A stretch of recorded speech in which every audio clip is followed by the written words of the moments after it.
আসসালামু আলাইকুম সুপ্রিয় খামারিগণ। আমি আজকে আপনাদের সামনে একটা গুরুত্বপূর্ণ রোগ সম্পর্কে আলোচনা করছি। সেটি হলো আপনার গাভীর স্তনে পানি নামা। দেখতে পাচ্ছেন সামনে যে গাভীটা আছে, গাভীটার আপনার স্তনে পানি নামছে। তো এমন বাচ্চা হওয়ার পরে এমন ফ্রিজিয়ান গরু বা শাহিওয়াল গরুতে দেখা যায়, অনেক দেশি গরুতেও দেখা যায়। তো এসব হলে ঘরোয়া চিকিৎসা কি দিবেন? ঘরোয়া চিকিৎসা গরম পানির সেক দেওয়া যাবে। কুসুম গরম পানি দুধ দহনের আগে পরে স্তনে গরম পানির সেক দিন 20 থেকে 30 মিনিট।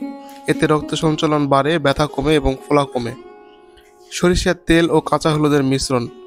সামান্য গরম সরিষার তেলে কাঁচা হলুদ বেটে মিশিয়ে স্তনে মালিশ করুন। এটি প্রাকৃতিক অ্যান্টি ইনফ্লামেটরি হিসেবে কাজ করে।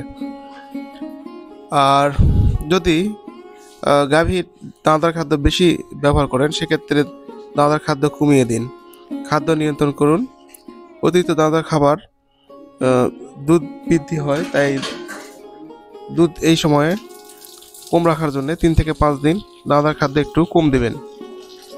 আর দুধ নিয়মিত দহন করতে হবে। দিনে অন্তত 3 থেকে 4 বার গাভীর দুধ দহন করলে যেন দুধ জমে না থাকে, তাতে করে স্তনে ফুলে যাওয়া কমে আসতে পারে। এভাবে চিকিৎসা করলে আশা করা যায় এই সমস্যাটা ইনশাল্লাহ সেরে যাবে। আর পাশাপাশি যদি অতিরিক্ত পানি জমে, সেক্ষেত্রে পশু চিকিৎসকের পরামর্শে আপনার মেনোজিকাম ইঞ্জেকশন দিতে পারেন এবং পানি কমানোর জন্য ল্যাক্সিস ইঞ্জেকশন ব্যবহার করতে পারেন। আর পাশাপাশি আডার ক্রিম আছে, মাস্টি লিপ জেল বা আডার ব্লাম দিনে 2 বার মালিশ করুন ফলাভাব কমাতে। বাড়তি সতর্কতা অবশ্যই রাখবেন। গাভী যদি জ্বর, স্তনে গরম ভাব, দুধে রক্তপুঞ্জ ইত্যাদি লক্ষণ দেখা যায়, তাহলে এটি ম্যাস্টাইটিস হতে পারে, তা তৎক্ষণাৎ চিকিৎসা দরকার।